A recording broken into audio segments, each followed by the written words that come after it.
Basically, KD did an interview with, I can't remember which Pronouns, pal. Who's KD? Kevin Durant, excuse me, you're right. Kevin Durant, the famous NBA basketball player, multiple-time All-Star, MVP, all that good stuff, did an interview with one of these publications. I want to say it was the Wall Street Journal. May not have been.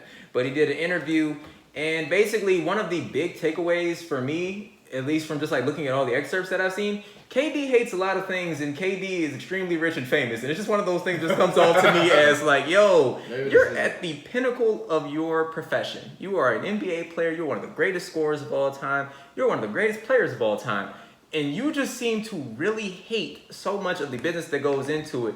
And so it just kind of like got me thinking, like just in you guys' minds or your thoughts, like, yo, what do you think is more important? Like being at the top of your field and getting everything that you ever could have imagined, or having your inner peace? Because it just seems like KD is like on this elusive quest for like basketball nirvana and peace and all that other stuff. He can't seem to find it no matter what team he goes to. So I just wondered, like, what do you want? My thing with KD, like, I only saw a little bit of that on, like, First Take. It says something about he hates the whole thing, like, the circus of the NBA. Yeah, I understand. And my thing with that is he has a big hand in creating a lot of the circus that involves him. I mean, like, you know, the whole, like, you know, holding out what team you're going to go to and then writing an article to go to the Warriors. That was all you're doing. So, I mean, you can't be too upset about that. But to get back to the larger point, you know, forests and the trees and all that, I guess it's like comparison, like, would you rather be KD or would you rather be Sean Livingston, I guess, right? Like, you know, Sean Livingston would never...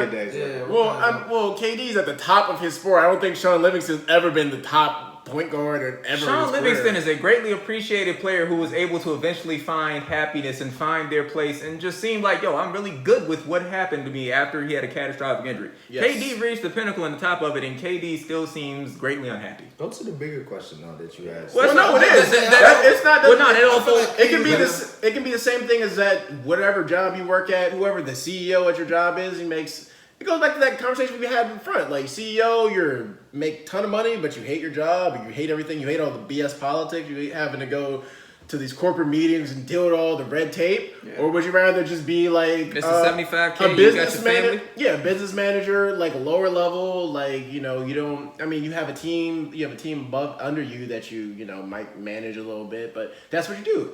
Like, and you're pretty content. You don't have to make the big decisions. You don't have to deal with all the BS that, you know, like a CEO or COO or something like that has to deal with, all like executive board. You have to deal with the, you know what I'm saying, like the board, the stakeholders, all that other stuff. Yeah, you gotta deal with all the BS, stockholders, all that. Like, it can be with basketball, it can be a corporate job. Yeah, that's what I'm saying. Like, how important is just happiness to you in general? Like, does happiness outrank the success of success is important, don't get me wrong, but just like in terms of where do you put your own happiness in things? Like, how does your own happiness affect the decisions that you're willing to make and how you go about life? If you're cool making the French fries, and you don't want to deal with the issues that the business manager wants. Like, that's what I'm saying. I'm just saying. The fry guy. I'm saying it can go from any job. That was my point. I mean, Cat Williams joint. Every day was That was my I mean, it all comes down to what you define as happiness. I mean, everybody's different. Fair, yeah. So, I mean, like, for KD, I think he's just a straight hooper, and he just wants to, like, ball. And what came with it was all this, you know, what he calls a circus or publicity. I mean, I think he kind of, to be on his side, I feel like it should just be a little bit more simple sometimes. I mean, like, Bama just want to hoop. But he should also understand, like, that if you're going to be a polarizing figure, like, it comes with scrutiny, it comes with higher attention to you, like, it comes with the territory. Mean tweets. You know, it comes with mean tweets. Like, if you want to hoop and you want to be successful, like, this is what you signed up for. And it kind of goes for, like, the Joe Schmo of the world, too. Like, if you want to go up the corporate ladder, if you want to, you know, be successful, you got to kind of take the good and the bad with the situation. Like, I think everybody has their, you know, the tipping point or what enough's enough, like, where they, you know, they feel comfortable at. But you got to have more self-awareness, or you have to have self-awareness to know where you kind of, like, stand at. Like, if you want to aspire to be a CEO, like, on your way up there, you should be like, all right, this is kind of getting tough. Because I can guarantee you, as you get higher and higher up, it's going to get tougher and tougher. So you got to make that decision before you get there, because you got to live with it at the end of the day. So that's my 2 cents. Yeah, and that's the, like, ultimate dilemma. Like, do I chase something that makes me happy, or do I chase something that's going to provide for my family, but, like, give me a means of sustain my, like, cost of living? And in an ideal world, we would all like to do something that makes us happy, and where we wouldn't have to worry about anything, wouldn't have to worry about bills, wouldn't have to worry about anything. I think everybody would choose that route, like hands down. But like it's a little, it becomes a little tough. Like I said, when you do have bills in the real world, you do have responsibilities that you need to take care of. You can't always go the peaceful route. You have to take that job that you sometimes hate, unfortunately, unless you break out in success, like we're doing whatever you find happy. And as far as KD, I get it's tough in his situation, like especially when somebody grows up and they just love the game of basketball, and that's kind of why they started this thing. But once you get to a certain platform, that's when other responsibilities come up, like are placed on you, because you're at a certain stage, you have a certain amount of eyes watching you, your every move. They want to know what team you're going to, like have to make it a whole press conference. Like, yeah, I get like it would be nice if you can have your peace of mind, but that's just not the world we live in, unfortunately. Kevin Durant is like me and will never be happy no matter what happens.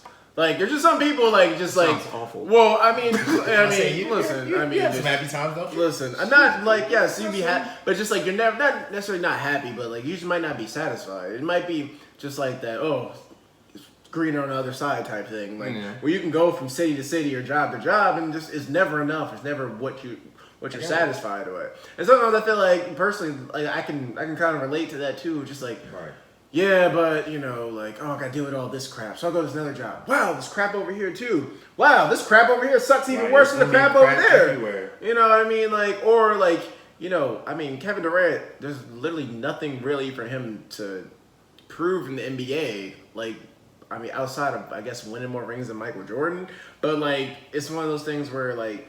Maybe it's like, shit, man. Well, I got what? He has 3 rings or whatever, 2 rings, multiple scoring titles, all-star appearances. But I'm not Michael Jordan, though. Maybe it's like one of those. I'm not Michael Jordan. Never done it by myself. Or I'm not done it by myself. Yeah, like, so it could be that too. Like, it's one of those things. Like, everybody's different, and like, you know, like I think Kevin Durant is just. I don't know. Kevin Durant just like I can kind of not understand, but I can see what kind of person he just seems like a person who just like his mind is like always like racing and just like I don't think he can be satisfied with everything. It seems like he's like always angry, like he's always lashing out. And like I don't think I do that, but like I understand. But I think it's just one of those things where he's never satisfied. Like he's so ornery? great. No, he's definitely ornery. Like I'm not ornery. I'm a lot of things. I'm not ornery though. He's an ornery dude. It's like Temptation is a dictionary. All right, so let's grab our dictionary. Ornery, it's like crabby, just mean spirited, like. Oh, like Gotcha. Yeah, he's a grouch, you know, just like he's just like constantly, you know, always lashing out and all that. And I just think, you know, like that's another thing. Like when you're like that good at shit, but like you're never able to smell like the roses. You know what I mean? Like. You're accomplishing so much, but you never give yourself credit. Kevin Durant, I just think he's a complex character. And I think, because like, realistically, he's like one of the more interesting basketball players we have. I don't feel like too many basketball players are terribly interesting. I feel like they're all just like, especially now, there's a bunch of just kids who play Fortnite and do their hair and do all that type of shit. Mm-hmm. Kevin Durant, he's an interesting fellow, I gotta say. I mean, I feel like Kevin Durant is a straight shooter, but I mean, he's interesting because he don't like the nonsense, but I feel like... I don't feel like he's a straight shooter. What? I feel like he goes over. I feel like he talks in circles. I feel like he wants it and he something. doesn't want it. That's Then, what I'm yeah, saying, I'm about to say, yeah, I feel like like- straight shooter is like the worst word to describe him. He doesn't know what he wants. I mean, I kind of forgot about how he used to make the accounts. Burner accounts. Yeah, It's just Like, doing unrealistic. shit like that. Like, It's just unrealistic, right? Like, how you asking for peace in the field, like when you're in the center spotlight? Like, That's what I'm saying. you're not gonna Right. get So it. that's why I go back to So, what I'm like, saying. Like, Well, there's a way to achieve a certain type of peace, but There's a way he you goes navigate it, yeah. about it completely Right. wrong. Like, I mean, Right. I don't know who his handler is or whoever his media person is. I don't know what they tell him, right. but yeah, he goes about it wrong. But I guess like just the way that I thought about the issue from a top-down thing was just like, yo, just how important is happiness to you? What are you willing to give up in order to have, not give up, but like, you know, what are you willing to just do in order to finally get the peace that you may desire? Right. And I think another thing to add balance to it, like even if you're in the situation, like going back to the average Joe who's working this job strictly to pay bills, they hate the job, they don't like who they work for or whatever have you, but like finding other things that help you like kind of decompress like from your day, like certain hobbies, like say for us, like we're doing this podcast, like it's an outlet, or if you like playing the piano, do that, or if you like reading books, so like finding different ways to decompress, like after you deal with the stress of having to do that job you hate. I think that's another way to kind of bring a balance to your life too, like from paying your bills and also doing things you enjoy. So like we're in a world where unfortunately we can't like just be like peace at all time, can't just be happy. Everything's gonna get thrown at us at the most inconvenient times. Even when things are good and we get a peace for a moment, something always happens, and it's hard for us to call that. But how you navigate that, I think is probably more important. I think the weird part in this case is that KD actually, like, to use your example, like, as an average Joe, like, he loves his job. So it's kind of weird to, like, we're talking about people, like, loving something. Does he love his job? Does he love basketball? Right. Well, that's what I mean. His job is basketball. Well, that's I why- know, that's but why I there's phrase way it like more. that. There's way more that comes with it Yeah. than just basketball, though. Yeah, that's why I I phrase mean, it like that's that the stuff that because comes with it, though. Like, I phrase it like that because like you can like your job but hate your manager. You can like your job and your He likes manager his but field.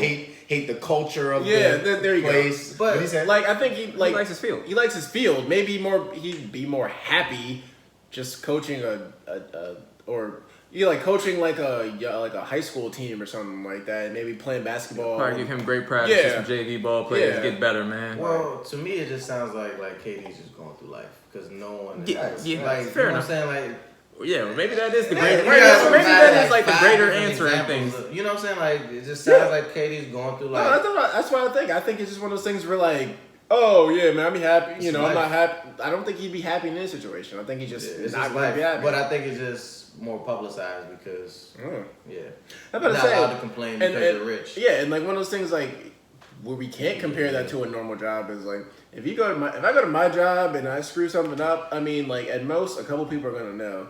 He goes out and he blows the game in the finals or whatever. Like millions of people are gonna go and not only are they gonna see it, there's gonna be of that million, there's gonna be like 10-20% that are going to tell him about it on social media, Right. Twitter, Instagram. And You that's know the what I price mean? of Like, fame. Then he yeah. gets on ESPN and Right, playing exactly. all day. So And then Stephen A. Smith can be like, Max, are you kidding me? Like, what? What? I mean, like, Game 7. I mean, KD, didn't Stephen A. Smith challenge KD to a fight or some shit? Like, they had, like, this is always I some. remember that.